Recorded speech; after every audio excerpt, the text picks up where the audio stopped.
Magandang umaga mga ka-farmlat. So andito po tayo ngayon sa bayan ng Lopez. So may property po tayong titingnan na malapit lang sa bayan. So ito po yung way ng property papasok po. So it takes 5 minutes po ay nandun na po tayo sa property.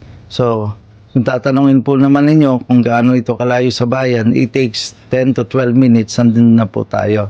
So sa mga subscriber po natin, thank you so much po sa panonood ninyo ng aming video. So, doon sa mga hindi pa naman po nagsusubscribe, subscribe po ninyo ang aming channel.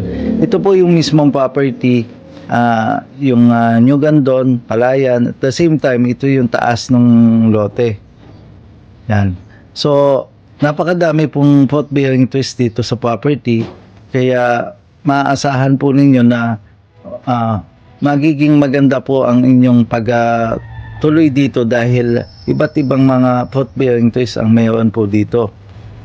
So, katulad na lamang po nito, mayroon po ditong mga rambutan, mayroon din pong santol, yan, may santol po dyan, at mayroon po dyan mga saging, nyog, at lansones. Ito pong mataas na to. So, napakadami pong fruit bearing trees dyan. Dun sa baba naman po, ay kamote. Then the same time, mayroon din po dyan mga pinya na hindi lang po natin nakikita. Pero makikita po natin yan in personal. So, ito naman po yung bahay na kasama dun sa property na kahoy lang po siya pero pwede na pong tirahan. So, ang kagandahan, may bahay ka na, may lote ka pa. Doon sa mga nagsisimula pong mag-invest ng property, ito po yung property na sa palagay ko ay magagamit na po ninyo, mayuyus na ninyo dahil may bahay na, may lote na, may mga fruit bearing trees, aani na lang po kayo.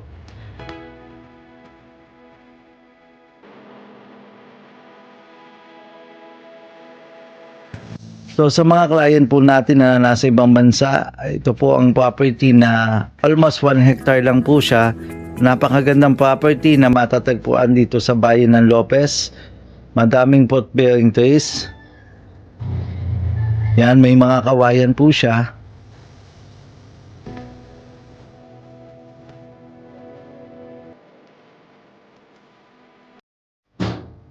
At may pwedeng gawing palayan. Ito na po yung palayan na ginagawa nila pero hindi lang po nila nagawa dahil hindi na kayang asikasuhin ng may-ari.